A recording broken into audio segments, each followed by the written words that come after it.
সরকারের যে ট্যাক্সের যে টার্গেট থাকে এটার প্রায় পুরোটাই আসে বিভিন্ন ব্যবসায়ীর কাছ থেকে। ব্যবসায়ীদের জন্য স্বস্তি আসবে শব্দটা আসলে একটু complicated. Let me explain Y.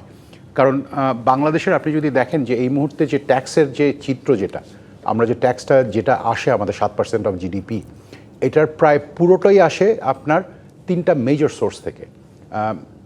থেকে আপনার আমাদের কাস্টমস ডিউটি থেকে, আমাদের ভ্যাট থেকে এবং আমাদের ইনকাম ট্যাক্স থেকে।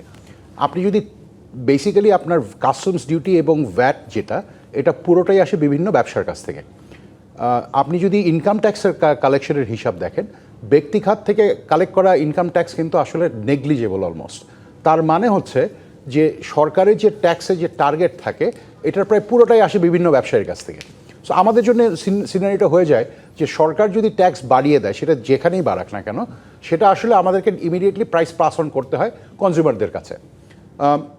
এটা একটা বড় একটা চিন্তার বিষয়। কারণটা হচ্ছে আমরা ধরেন যদি 100 টাকার জিনিস যদি হঠাৎ করে যদি এখন 110 টাকা হয়ে যায় ট্যাক্সের কারণে, ইমিডিয়েটলি আমরা যেটা দেখবো সেটা হচ্ছে ডিমান্ড কমে আসবে, ভলিউম কমে আসবে। এটার আবার একটা বড় ধরনের ইম্প্যাক্ট আছে। সো এই সমস্ত কারণে ট্যাক্স রেটের ব্যাপারটা আসলে বিশেষ করে বাংলাদেশে যারা অর্গানাইজ সেক্টরে কাজ করেন তাদের জন্য খুব ক্রিটিক্যাল একটা ফ্যাক্টর।